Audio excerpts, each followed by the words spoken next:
Desde la Universidad Militar Nueva Granada, en Bogotá, Colombia, transmite UMNG Radio. UMNG Radio.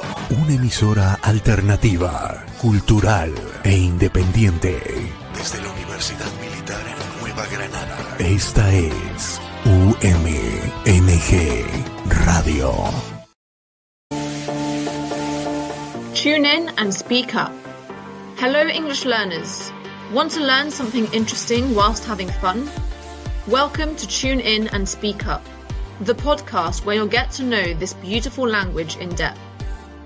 Each week, we'll dive into exciting topics, share practical tips, and tell you fascinating English language stories. So whether you're studying, going to work, or just relaxing, connect, listen, and let's make English part of your world. Wherever you are, whenever you want, just hit play, tune in and listen up. Tune in to UMNG Radio every Tuesday from 11 a.m. till noon. Don't just learn English, live it.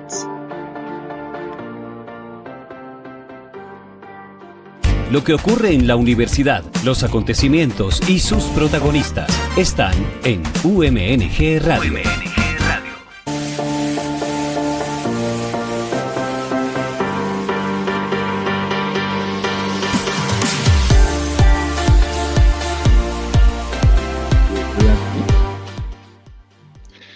Okay, good morning, everybody. Welcome to Tune In and Speak Up, the podcast from Universidad Militar Nueva Granada, where we explore curious stories, surprising facts, and cultural insights from around the world, all through the lens of English learning. This is the podcast where unusual events from history and culture become your classroom for English practice. I'm Jorge Bermudez, teacher of English at the Department of Multicultural Studies at UMNG, part of the School of Education and Humanities. I'll be your guide through some of the most unusual and thought-provoking topics, from important celebrations to forgotten inventions and strange scientific discoveries. Whether you're learning English as a second language or just love learning something new, this podcast is for you. Ready to improve your listening skills, expand your vocabulary, and engage in meaningful conversations? Then grab your headphones, tune in, and let's speak up. Lo que ocurre en la universidad, los acontecimientos y sus protagonistas están en UMNG Radio.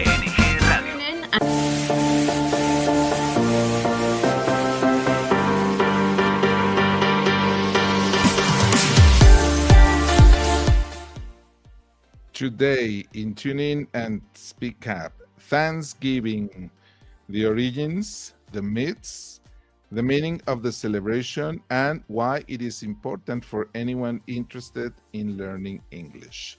So, welcome. Let's begin with the introduction, looking beyond the holiday.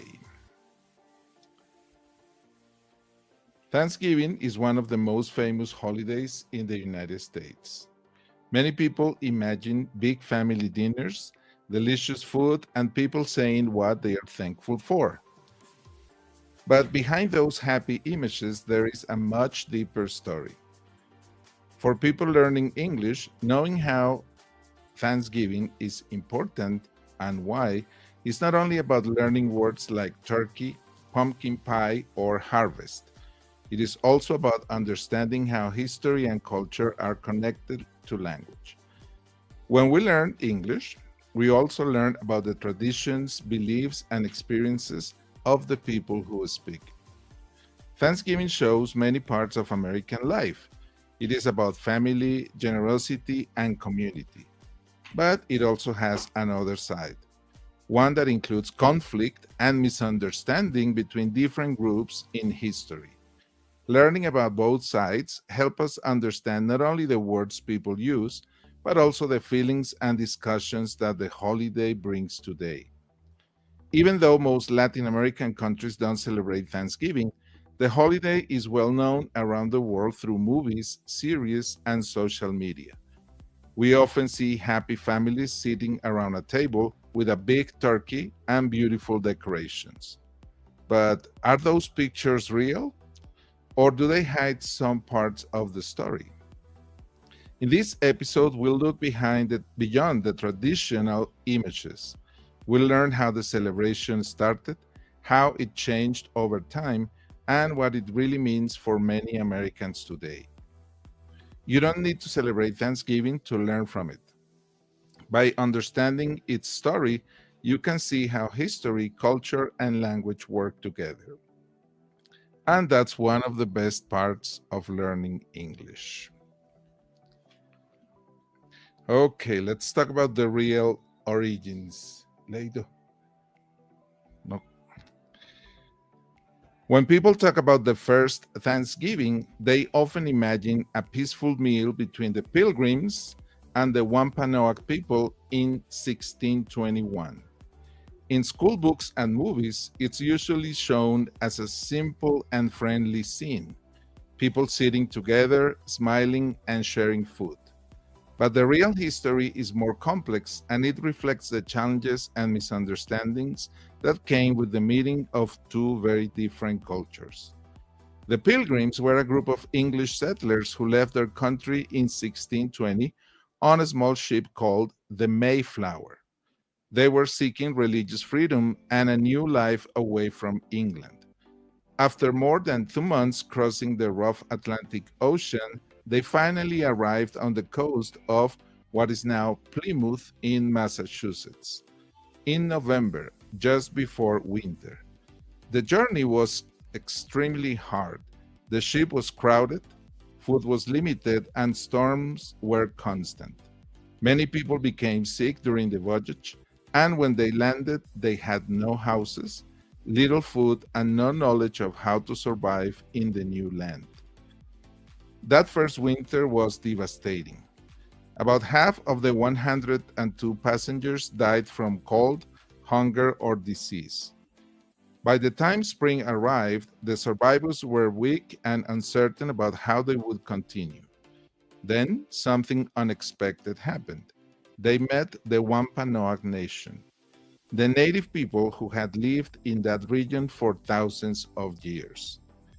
One Wampanoag man, Tisquantum, whom the settlers called Squanto, played a crucial role. Years earlier, he had been captured by English explorers, taken to Europe, and later returned home, which is why he spoke some English. Squanto taught the Pilgrims how to plant corn using seeds with a small fish as fertilizer, how to find edible plants, and how to fish and hunt local animals. These lessons were essential for their survival. Without his help, the colony might not have lasted another year. So let's talk about the real origins in this slide. In the autumn of 1621, after a successful harvest, the Pilgrims decided to celebrate. They invited their Wampanoag neighbors to join them in a feast that lasted for 3 days. Around 90 Wampanoag men came, including their leader, Massasoit. Together, they shared food such as corn, fish, deer, and possibly wild turkey. It was a harvest celebration, a moment to give thanks for the crops that would keep them alive through the coming winter. However, it's important to note that the event was not called Thanksgiving, and it was not a national holiday. It was simply one of many kinds of harvest festivals common among both native peoples and Europeans. Long before Europeans arrived, many Native American communities already held ceremonies of gratitude to honor nature and the earth's gifts. In the following decades, the relationship between Native Americans and English settlers changed dramatically. As more colonists arrived, they began taking more land and resources, leading to conflict, disease, and displacement of indigenous communities. Some later days of Thanksgiving were declared by colonial governments to celebrate military victories against Native people, a painful fact that explains why Thanksgiving remains a controversial holiday for many today. During the 1600s and 1700s, English colonies in North America continued to hold various local days of Thanksgiving. But these were usually religious events, not harvest feasts. People attended church services to thank God for protection, peace, or survival after difficult times like droughts or wars. The meaning of Thanksgiving was still changing. It was not yet a shared national celebration. The version of Thanksgiving that most Americans recognize today only took shape 2 centuries later.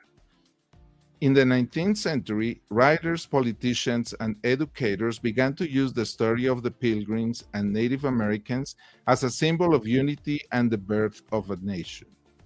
This romantic version emphasized cooperation and gratitude while often ignoring the violence and loss that Native peoples experienced after colonization.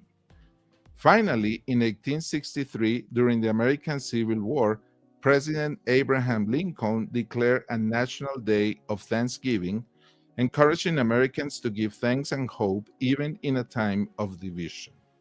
His message transformed the holiday into something more universal, a day for reflection, family, and national identity. So, when we think about the first Thanksgiving, it is important to see beyond the simple image of friendship. The real story was a meeting of two worlds, one arriving, one already established, and both changed forever by that encounter. Understanding the full story helps us appreciate not just what Thanksgiving means, but also how memory, culture, and history shape the traditions people continue today.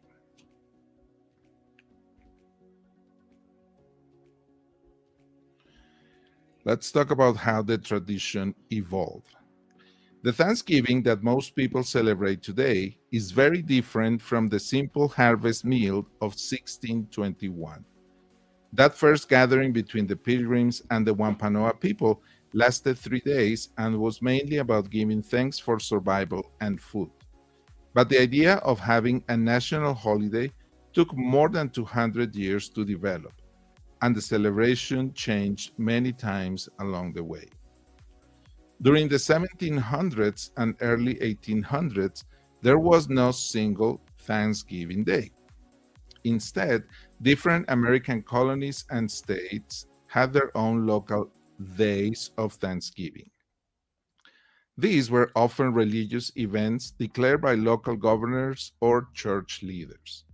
People attended special church services, prayed, and gave thanks for special blessings, such as good harvest, military victories, or the end of difficult seasons. These observances reflected the values of early American society, where faith and community were deeply connected. However, because every region celebrated on a different date, there was no sense of a shared national tradition. Some areas marked it in the fall, while others celebrated in winter or spring. This meant that Thanksgiving could mean very different things depending on where you lived. That began to change thanks to one determined woman, Sarah Josepha Hale. She was a writer, editor, and one of the most influential women of the 19th century. Many people know her as the author of the poem Mary Had a Little Lamb, very popular. But she also spent decades promoting Thanksgiving as a unifying national holiday. Starting in the 1840s, she used her magazine. Here in the picture, we have the cover of her magazine, Goddess Lady's Book, to publish recipes, essays, and letters about the importance of having one shared day of gratitude for all Americans. For 17 years, Hale wrote letters to governors, senators, and even 5 different U.S. presidents. She argued that a national day of thanks could bring people together, especially after times of political tension or war. Her campaign was not just about food or celebration, it was about using gratitude as a form of social unity. Finally, in 1863, during the darkest period of the American Civil War, President Abraham Lincoln listened to her plea. In the middle of national conflict, Lincoln saw Thanksgiving as a way to help people remember what still connected them: family, hope, and faith in a better future. That year, he proclaimed the last Thursday of November a national holiday of Thanksgiving. His message encouraged Americans to pause and reflect, even as war divided the country. Many historians believe this was the true beginning of modern Thanksgiving as a symbol of unity and national identity. Decades later, in 1941, the US Congress officially established the holiday by law, setting it permanently on the fourth Thursday of November, that is, in 2 days. By that time, the celebration had already become a major family tradition. Homes across the country prepared big meals, towns held public gatherings, and communities organized charity events to help those in need. The 20th century added even more customs that made Thanksgiving what it is today. In a few minutes, we're going to talk about the Macy's Thanksgiving Day Parade, the American football, that is also an important tradition in the celebration, and the food. All of these examples show how traditions evolve. What started as a simple local meal after a harvest became a national celebration filled with parades, sports, music, and shared family moments. Understanding this process helps us see how culture changes over time, adapting to new meanings and new generations, just like language itself, constantly growing and connecting people in new ways. Okay, let's talk about the symbols and customs.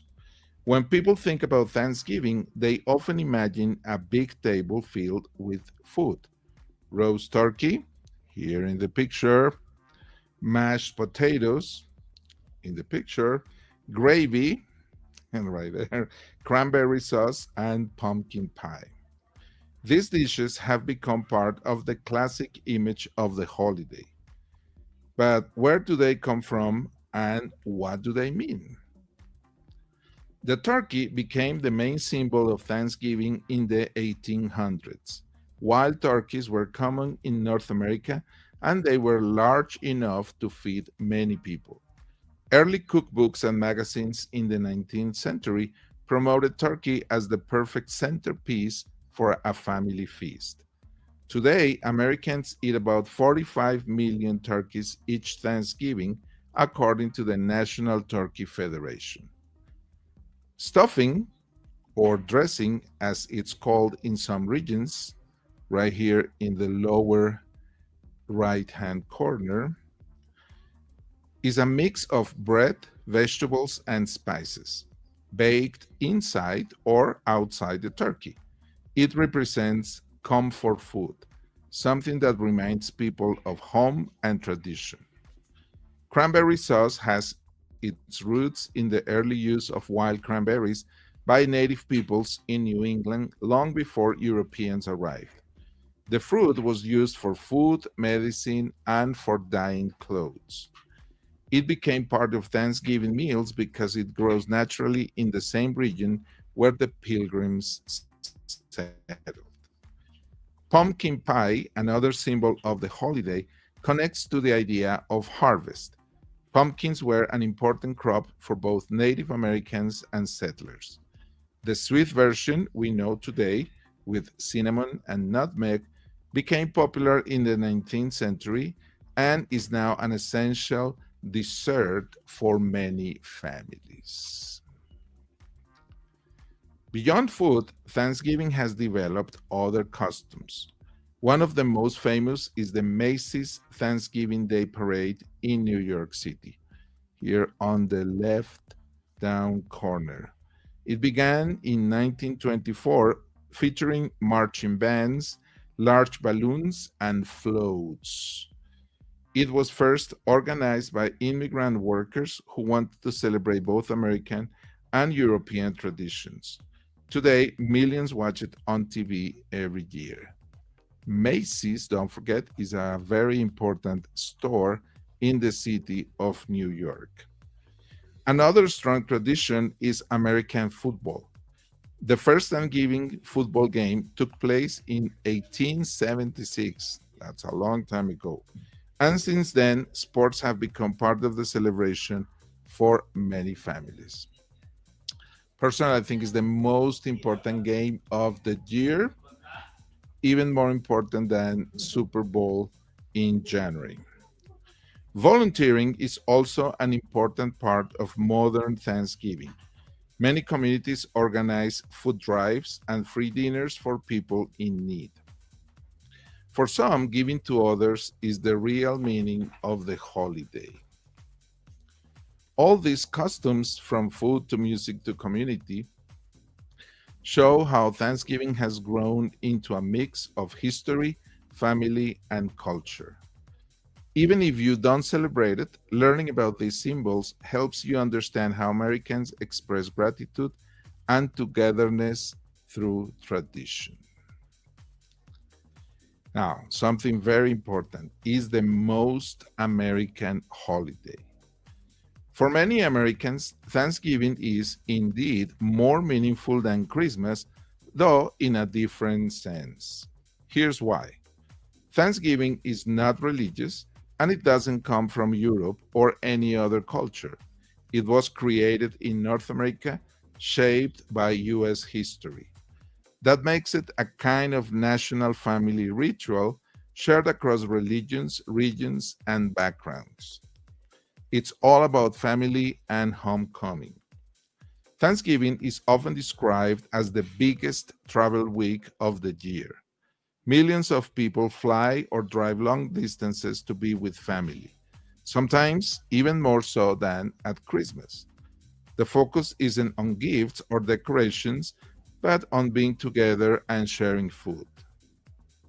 It also has an emotional depth. There's something deeply nostalgic about it. The smell of cooking, the same traditional dishes, turkey, stuffing, pumpkin pie, etc., and stories told every year. It feels rooted in belonging and memory rather than shopping or religion. Even though the next Friday is Black Friday and big crazy shopping begins.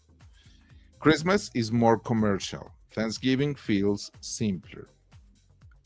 Many people in the US see Christmas as stressful or overly confused on buying presents.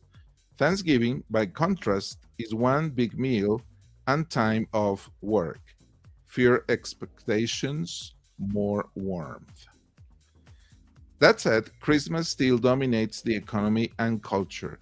Music, movies, advertising, and public displays all build up from Thanksgiving through December. But when Americans talk about what really feels like home, Thanksgiving often comes first. You can see this reflected in surveys and cultural commentary. For example, a 2023 Pew Research Center report found that 78% of Americans describe Thanksgiving as their favorite or second favorite holiday, ranking slightly above Christmas for emotional importance among adults. Let's talk about gratitude and language. At its heart, Thanksgiving is about being thankful, not just for food or family, but for the things that make life better every day. The idea of giving thanks is old and universal. Many cultures have special days or ceremonies to show appreciation for nature, for people, or for spiritual blessings. In that sense, Thanksgiving is not only an American celebration, it reflects a human emotion we all share: gratitude. In English, there are many ways to express this feeling. The most common one is simply thank you. But there are also other useful expressions that we can learn and that we can see in the slide, such as I really appreciate it. That means a lot to me. I'm grateful for my friends and family, for example. Thanks a million. I couldn't have done it without you. These phrases are not only polite, they help build stronger relationships. When you say thank you, you recognize someone's effort or kindness.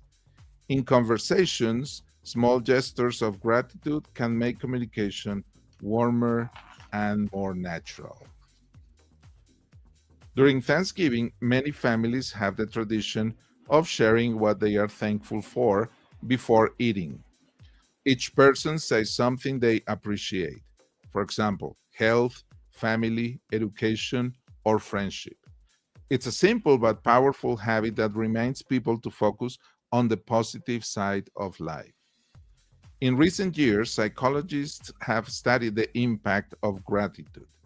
Research from the University of California at Davis, led by Dr. Robert Emmons, showed that people who regularly practice gratitude feel happier, sleep better, and handle stress more effectively. This idea connects beautifully with language learning. When you learn a new language, it's important to notice small achievements. Understanding a new word, expressing an idea clearly, or joining a conversation with confidence. Saying, I'm thankful for what I've learned, can help you stay motivated and enjoy the process. So even if Thanksgiving is not part of your own culture, it offers a great opportunity to practice expressing gratitude in English, a skill that goes beyond grammar or vocabulary. It's a way to connect emotionally, to show empathy, and to celebrate communication itself. Okay, let's talk about the language for this episode, language focus and vocabulary review. Let's take a moment to review some key vocabulary and expressions from today's episode. These words are not only connected to Thanksgiving, but are also common in everyday English when talking about culture, food, and emotions. Our first word is harvest, meaning the time when crops are collected from the fields. So it's the end of the process of preparing the land, planting the seeds, watching the plants grow, producing the fruit, and then collecting that fruit. That is called harvest. In a sentence, we can use this word as Thanksgiving was originally a celebration of the harvest. Remember, the moment when the fruit and vegetables are picked up. Number two, gratitude. The meaning, a feeling of thanks for something good that has happened or that someone has done for you. In our sentence example, we have, she showed her gratitude by writing a thank you card. Number three, feast. Meaning a large, that's big, special meal prepared for many people. In our example, we have, families across the U.S. prepare a big feast on Thanksgiving Day. Number four, tradition. Meaning a belief or custom that people pass down from generation to generation. In our example sentence, we have, watching the parade is a tradition for many Americans. In Colombia, a unique tradition is, for example, Velitas Day or Candle Night, right? It's a Colombian tradition. I haven't seen that in any other country. Number five, thankful, meaning feeling pleased and grateful for something. In an example, we can say, I'm thankful for my family and friends. Number six, stuffing, meaning a mix of bread, vegetables, and spices often cooked inside the turkey. My example is my favorite Thanksgiving food is stuffing. In Colombia, for example, our traditional food lechona is a good example of pig being stuffed with delicious rice and other ingredients. Number 7, to appreciate, meaning to recognize the good qualities of something or someone, to be thankful for something. In my example, I really appreciate your help. Number 8, togetherness, meaning the feeling of being close to other people. As an example sentence, we have Thanksgiving is a time for family togetherness. Number 9, volunteer, meaning to offer to do something without being paid, usually to help others. In my example, I have many people volunteer at soup kitchens during Thanksgiving. And finally, number 10, parade, meaning a public celebration with people marching, music, and decorated floats. In my example, I have the Macy's Thanksgiving Day Parade is one of the biggest in the world. In Colombia, we have the July 20th Military Parade. Language tip. In English, we often use be thankful for or be grateful for to show appreciation. Both are correct, but thankful is a bit more emotional, while grateful sounds more formal. For example, I'm thankful for my friends. I'm talking about my personal feelings. If I say, I'm grateful for the opportunity to learn English, I'm grateful for the opportunity to learn English, I'm being more formal and my tone is more polite. Okay, there is a surprising song connection. Before we finish, here's a fun cultural surprise that might change the way you think about a very famous song. Did you know that Jingle Bells, one of the most popular Christmas songs in the world, was not written for Christmas at all? The song was actually composed by James Lord Pierpont in 1857. Its original title was The One Horse Open Sleigh.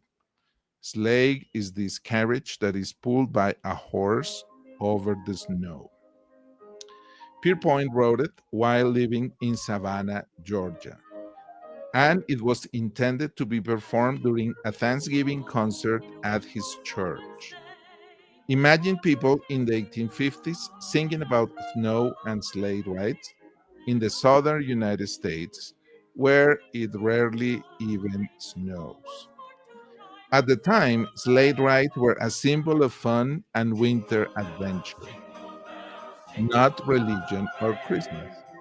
The song describes the simple joy of riding through the snow, laughing and racing with friends. The lively rhythm, the repetition of Jingle All the Way, and the easy melody made it perfect for singing together. The audience loved it, and soon the song spread to other towns. Because it talked about snow and bells, people naturally started performing it during the Christmas season, when the weather fit the lyrics better. Over time, it became part of every Christmas celebration, from caroling in the streets to school plays and movies. If you analyze the lyrics of Jingle Bells, you will discover that there is no mention of Christmas whatsoever. Today, Jingle Bells is known all over the world and has been translated into many languages. It was even one of the first songs broadcast from space in 1965, when astronauts on NASA's Gemini 6 mission played a small prank by pretending they saw Santa's sleigh on the radar and then performed Jingle Bells on a harmonica and bells they had smuggled aboard. Jingle bells, jingle bells. So the next time you hear jingle bells, remember it began as a cheerful Thanksgiving tune. celebrating fun and friendship long before it became a symbol of Christmas joy. Okay, let's go to our final thoughts. As we wrap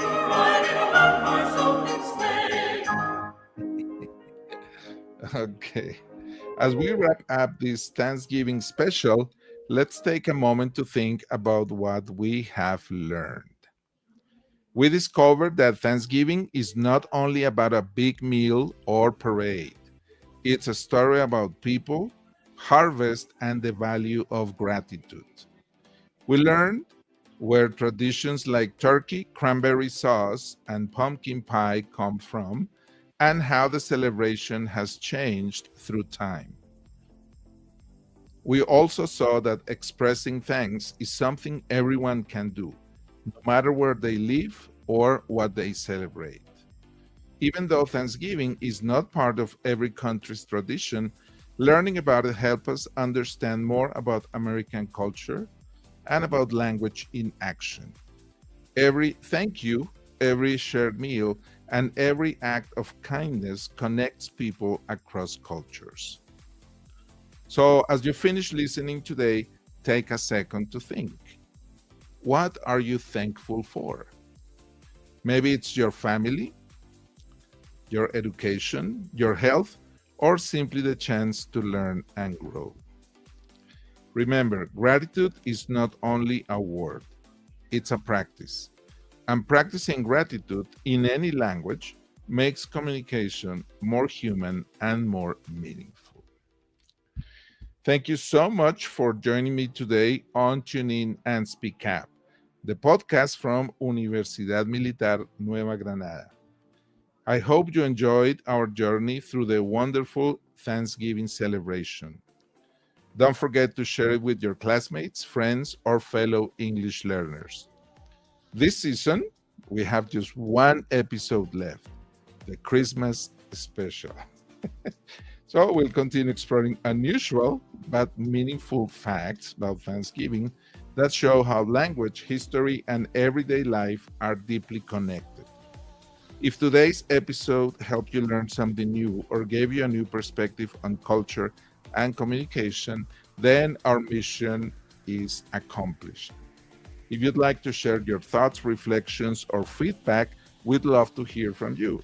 Your ideas help us improve, and your voice helps shape future episodes, especially now that we're planning the third episode. So you can contribute with ideas and topics that you would like to see and hear exposed here.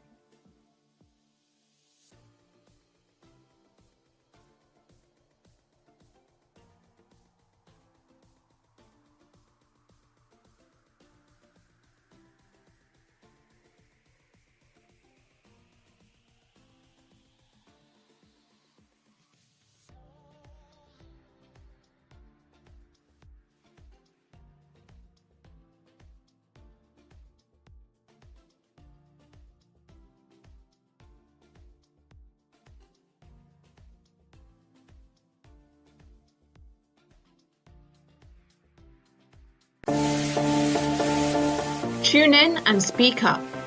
Hello, English learners. Want to learn something interesting whilst having fun?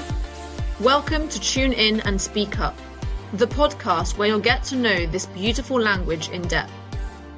Each week, we'll dive into exciting topics, share practical tips, and tell you fascinating English language stories. So whether you're studying, going to work, or just relaxing, connect, listen, and let's make English part of your world. Wherever you are, whenever you want, just hit play, tune in and listen up. Tune in to UMNH Radio every Tuesday from 11 a.m. till noon. Don't just learn English, live it.